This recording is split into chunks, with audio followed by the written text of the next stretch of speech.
you just got to feel good with that song. Yeah. Yes. Whenever she plays. Thank you. You're welcome. Thank you. Woo! All right. Feeling happy here?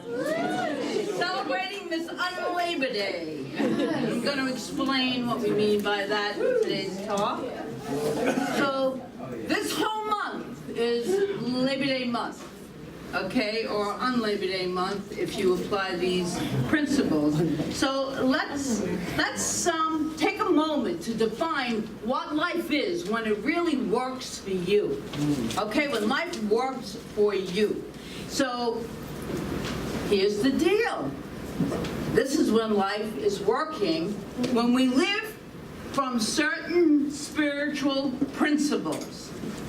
When we apply spiritual practices, and when we then leave the rest to the divine, probably one of the most important parts. All three of them are. Life can really work that way, and it's not a labor any longer. It's a joy. You're happy, as the song just said. Now, I want to be clear that I'm not saying that we won't ever have a challenge, or we won't experience something that might feel like a setback, or that we'll never have another obstacle in front of us. These are all learning blocks, if you want to call them a block. They look like a block for a while until you really get the lesson involved in it. And let me tell you, everything is a lesson. When you really get into the spiritual teaching, you realize it is all a lesson for my highest growth, but that's a choice to make. So that clarity then is very important. But again, when we live these certain spiritual principles, and when we practice these certain spiritual practices, when we actually do them, and then when we leave the rest to the divine, then we see the transformation.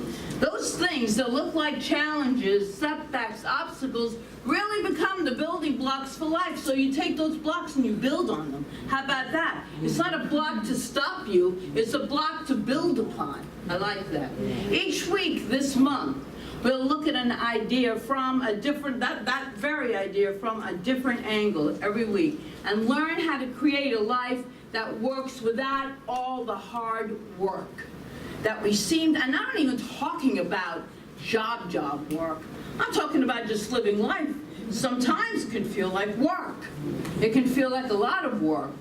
But again, the more we use these principles, the easier and the more joyful our life becomes. So tomorrow we celebrate this Labor Day. And it's an American holiday, because we didn't celebrate that in England. So I know it's an American holiday. And I looked it up. I looked up the Labor Day, what it's all about. And here's one definition. And it says, Labor Day is a day set aside in the United States to honor the American labor movement and contributions that workers have made to strength, prosperity, and well-being of this country. And because I know all of you are or have currently been in that American labor movement, I want you to turn to your neighbor and say, thank you for contributing to the strength and prosperity of our country. Thank you.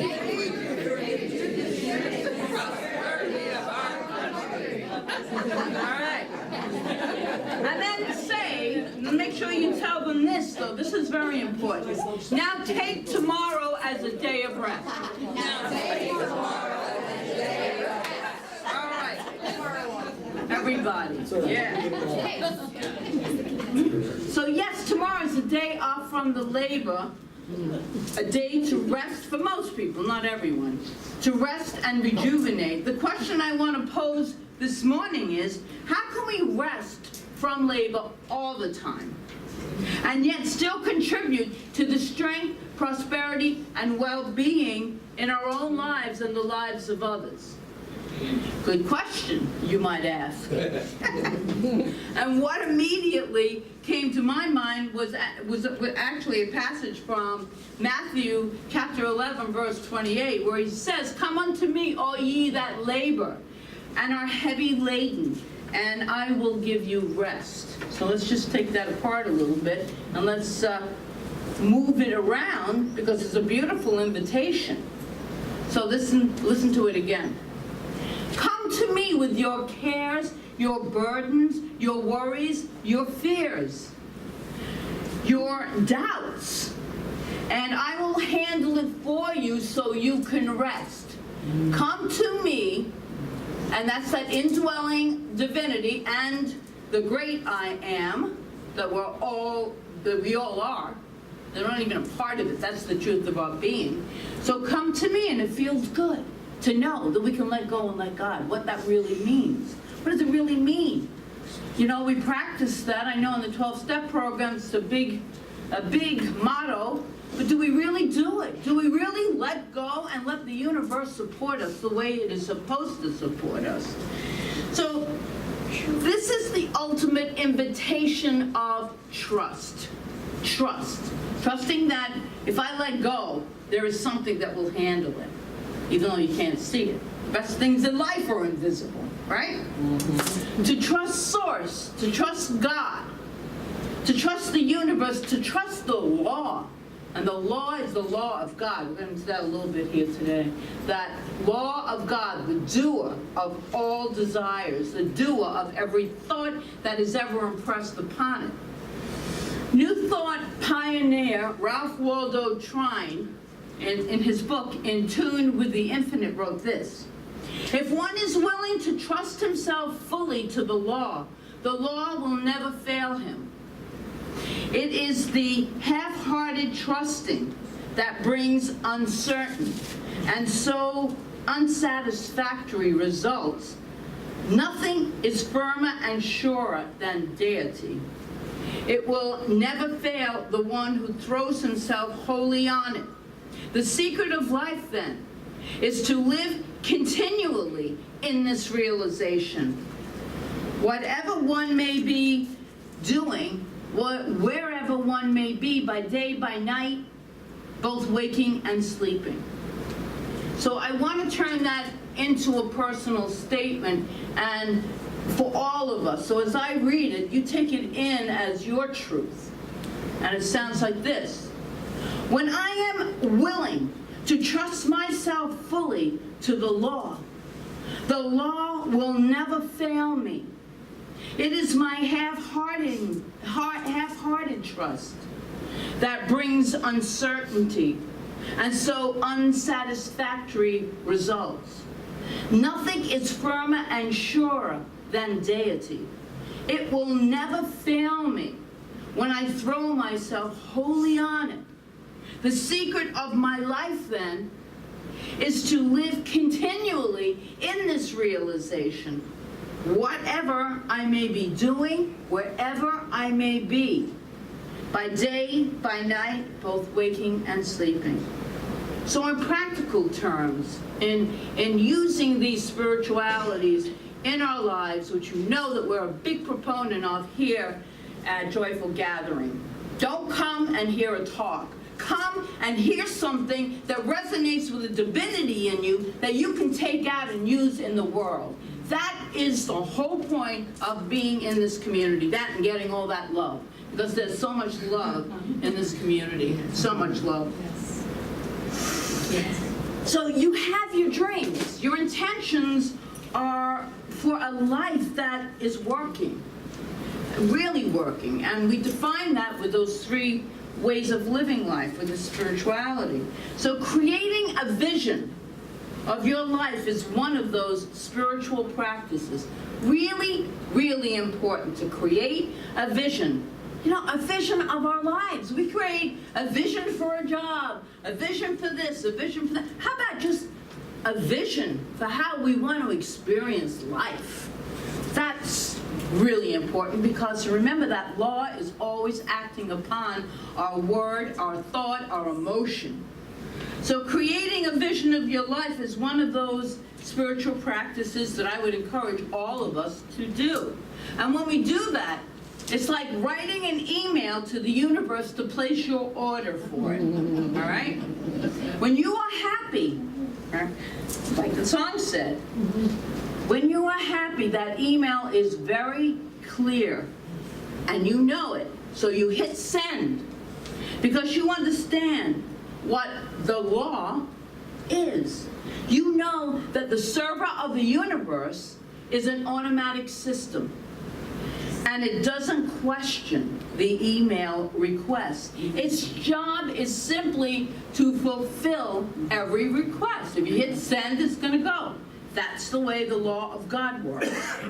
But when you start looking for the reply, okay, I'm not getting anything back here, they're not responding, you start wondering where it is. Is it going to arrive?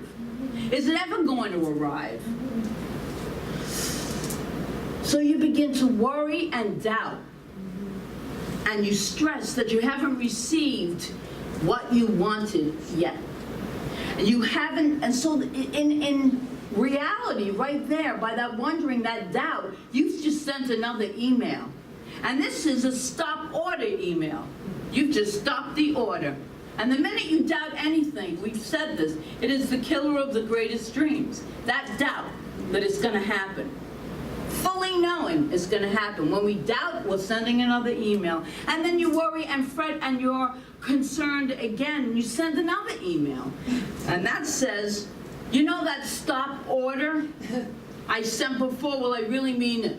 Stop. Don't do that. Don't send it to me. You know, I know so many people, including myself sometimes. I have to catch myself all the time. That's why you got to use this 24/7. We're awake, sleeping, whatever it is. You know, we set our intention. We know what we want. We know what we want to feel. And then it was like, yeah, but I don't know if that's really going to happen. And that might be too big to ask. You know, I don't know, what am I going to do with this? And what am I going to do with that? And how am I going to get here? And it goes on and on. That is killing our manifestations. It is stopping them. It is putting a big roadblock in front of them. And it's sending that another email out to the universal computer saying, I don't want it. So that's where we don't manifest as quickly as we would like to. And because the server of the universe, the universal server, is an automatic system, it doesn't question email requests. Its job is simply to fulfill each request. That's it, period. And then we wonder why we haven't received what we asked for. Because once you ask, and you know that the server of the universe is an automatic, infallible system here, that automatic, infallible system that never fails, and expect to receive your request. Expect that the universe is always supporting you over and over again, even when it doesn't look like it, because it is working. It is doing its job. It can only get through when you're open and receptive to receive it. Ernest Holmes wrote this in The Power of Ideas. We must remember that very frequently it takes what we call time for events to transpire, and therefore we should realize that the growth of thought and experience may take time to mature. When we trust in God, we will not make haste. We will not be confused. We will contemplate the object of our desire and believe that we have it, whether we see it or not. We will know that always by the silent processes of the law, the harvest is taking form. In other words, we rest.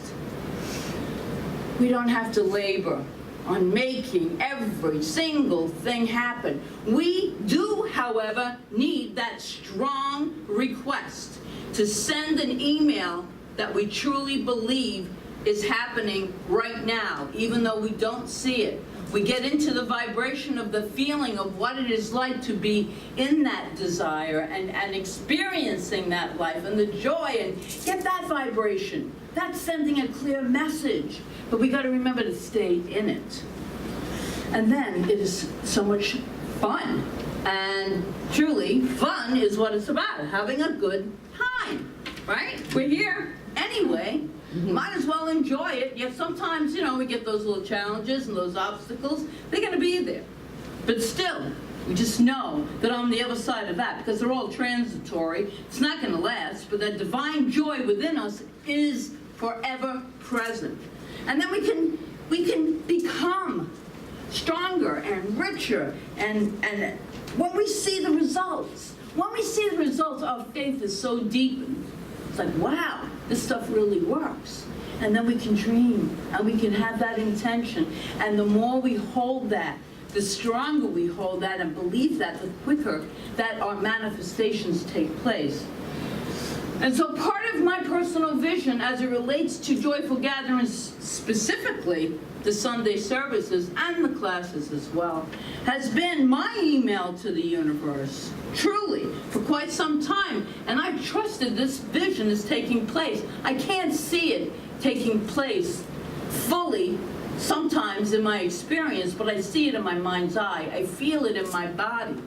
And I know that every person who walks through those doors on a Sunday morning is feeling the presence of some kind of joy, some kind of divinity, whether they know it or not, within themselves. And that this room is here to remind us. The music, the talks, the prayer, the readings are all here to remind us that we are in a community of like-minded people that know that the universe always responds to us. We can rest. We can rest when we're here. We don't have to think about doing. We can rest. And anyway, let me go on with my desire. They are empowered. Each one is empowered to grow in strength, to take away, even if it's just one practice every Sunday, that we can use in our lives to really empower ourselves to realize that we do consciously create what we live. We do. I can't even say it enough. And so, we had this Power of Decision class going, and in fact, it's winding up now. And it has been amazing. Clap if you're in the class.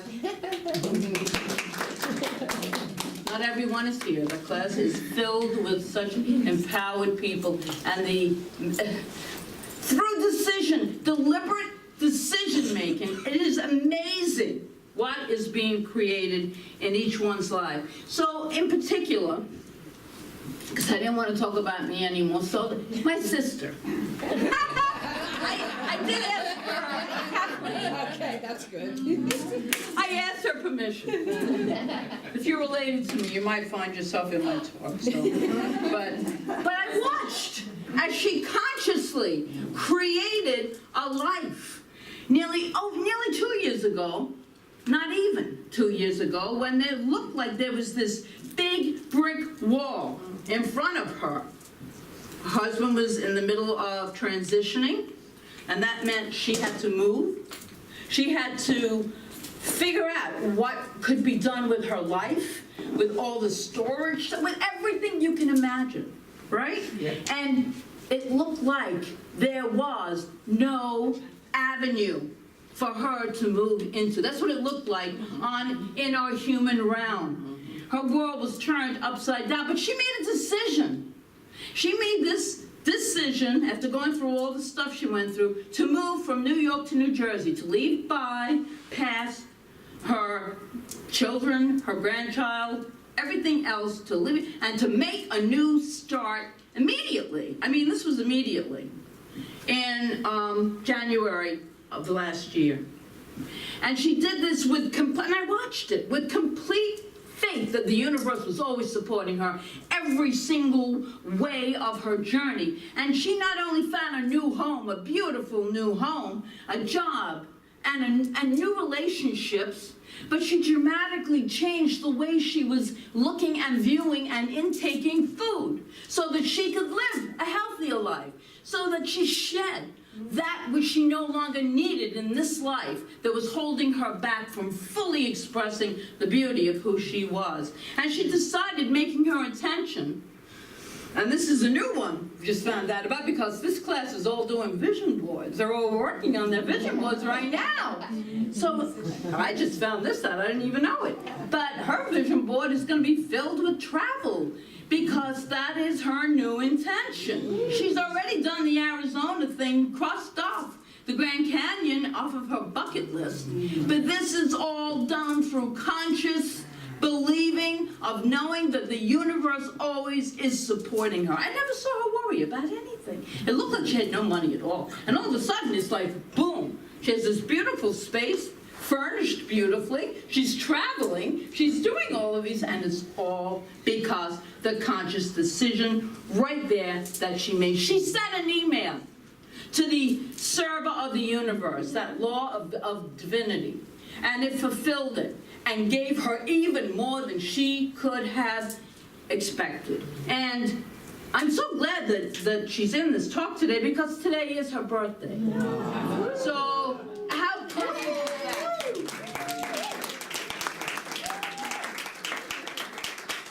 Now, unlike me, my sister's very shy. She wouldn't even come up here to do anything. So, you know, it's like, I have to acknowledge that. It's to me, to watch the example of people transforming, she's not the only one, transforming their lives right in front of me. I've done it. We can all do it. And that's for those who doubt themselves, to let you know that each and every one of us can transform our lives through right thinking and through the spiritual practices that we have here and in our classes. By the way, she's been in class ever since she moved here. So, you know, this is changed everything, and it does it for so many others. It did it for me. And I can't even say enough about using these spiritual principles, how they completely, we do create, consciously create our lives. And I want to leave you with a story. It's a true story, one I've told before, but it's about trust. Half a century ago, a man walked a wire across Niagara Falls with another man on his shoulders.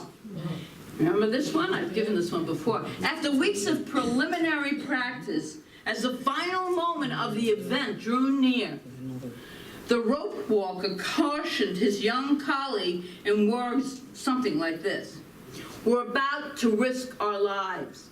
I am to walk the wire. The whole responsibility is mine. You have nothing to do but match my movements. If I sway to the left, let yourself sway with me. If I sway to the right, do the same. And under no circumstances try to save yourself. For there must be only one will in this adventure, and that will is mine. You must submerge yourself to ensure harmony. For without perfect unison, we are both lost. There is only one thing for you to do. Sway with me." And with those final words, they began walking the wire with one man on the shoulders of the other. As they drew near to the opposite side, the unexpected happened. The long vibration of the wire broke in the center into two waves. It didn't break, but the vibration started. And each of those vibrations again broke into two, so on, in accordance with the law of vibration. There is a law of vibration, the law of everything, a law of vibration. Until the shortened wavelength movements became so violent that the man could scarcely keep his feet where he placed them. It was a perilous moment, but the feat was accomplished, and the spectacular escapade was a success, garnishing a place in the first page of the local newspapers. And after this, the young man who had played the secondary part settled down in private life, married, and became an active leader in his spiritual community. And he would often say this: "I learned more about religion that day on the wire than I could my whole life. I learned that the only sane and safe way to live is to sway with God." So, I'm inviting all of us to sway with God. You know, sway with God. There is one leader, one absolute, infallible truth. And that is what this whole spirituality is based upon, that infallible truth. How deeply do we trust it? Sway with it. Meister Eckhart, a German mystic from the 12th century, wrote this: "There is nothing else anyone can do that is so beautiful as to put complete trust in God.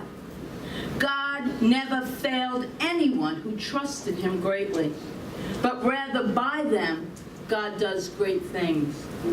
So let us remember, let's have a takeaway of remembering to sway with God and to trust the universal law. We don't have to labor over every decision in our lives. Some things are not meant to be, but we can't let go of them because we think we can make it happen. The minute I feel that trying to make something happen, I know that it's not supposed to be.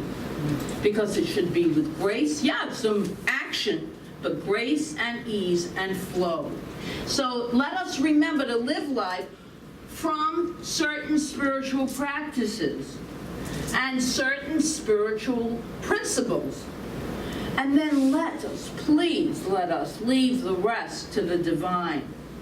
Because that's the way to work a truly happy, successful, fulfilling life. When we let go and let God, and not only that, trust and sway with that vibration of the divine. And so it is.